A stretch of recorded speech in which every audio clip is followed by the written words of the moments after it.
Jual SKT, Hutan Lindung Adat Anak Talang Batang Cenaku Inho, akhirnya dikuasai PT RPJ. Oknum Kepala Desa Rosman Janidir akui kesalahan, siap dilaporkan. Berarti dasar dari koperasi itu tadi, yang masyarakat Bapak ini harus menanam apa sih? Jatuhnya menyerahkan atau mendaftarkan harus melalui media.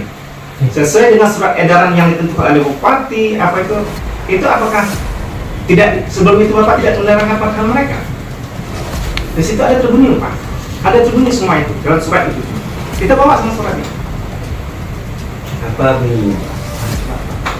Jadi begini Pak, Bapak mengeluarkan ini kira-kira bertentangan dengan undang-undang tidak? Ya, bertentangan. Ya.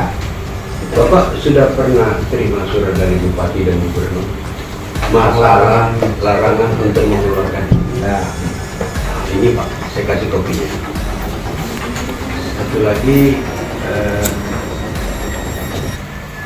Bapak mengatakan sendiri bahwa saudara Bapak ini tidak akan memiliki lahan di wilayah di sana karena ada tindakan ini.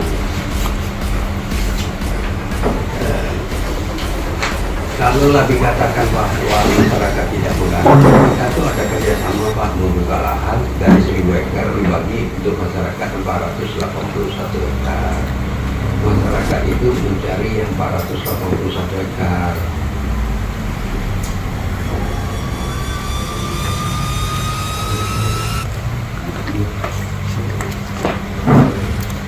Nah, ini Pak, yang dikuasai kelola oleh masyarakat Natalang sistem pola bagi-bagi dengan koperasi jasa tani. Sejak kapan Pak koperasi jasa tani itu? Dia gini Pak ceritanya. Tapi saya tidak bisa cerita panjang lebar karena saya tidak tahu persis Pak. Ya tidak kan semuanya saya tahu Pak. Nah gini Pak ceritanya.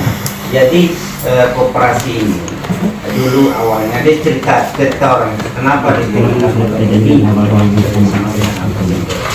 karena lahan ini kan di kawasan itu. Jadi dibuka lahan ini dan setelah ada permasalahan jadi masukkanlah koperasi untuk melindungi tahu lah seperti apa sistem mereka.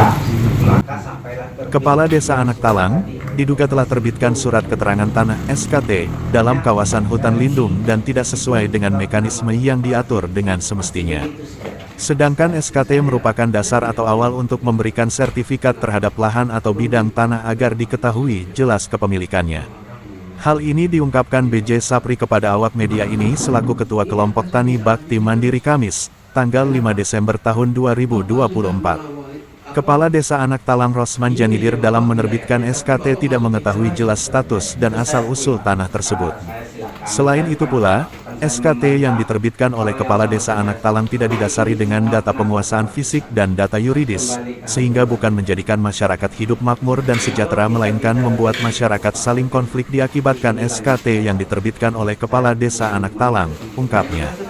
Menurut BJ Sapri, tidak hanya itu, bahkan Kepala Desa Anak Talang terindikasi melakukan perbuatan melawan hukum PMH, selain menerbitkan SKT tanpa melihat status dan asal-usul tanah tersebut. Kawasan hutan lindung di wilayah Desa Anak Talang Batang Cenaku Kabupaten Inho sudah tidak ada lagi yang dilindungi hutannya, hanya namanya saja, ribuan hektar itu sudah menjadi kebun sawit milik PT Runggu Prima Jaya Red, ungkapnya BJ Sapri dengan nada kesal. Dirinya yang selalu menceritakan nasib para petani yang kian hari sering terjadi konflik terhadap pihak perusahaan.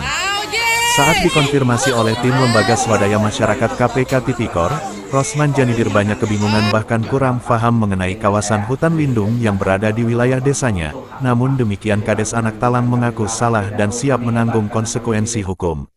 Dalam Peraturan Undang-Undang RI sudah jelas diterangkan, Nomor 41 Tahun 1999 tentang Kehutanan yang telah diubah pada Pasal 36 Angka 17 dan Angka 19 Undang-Undang RI Nomor 6 Tahun 2023 tentang Penetapan Peraturan Pemerintah Pengganti Undang-Undang RI Nomor 2 Tahun 2022 tentang Cipta Kerja menjadi Undang-Undang Junto Pasal 55 Ayat 1 Pertama KUHP, dengan ancaman pidana paling tinggi 5 tahun dan, atau denda paling banyak 7.500.000.000 rupiah.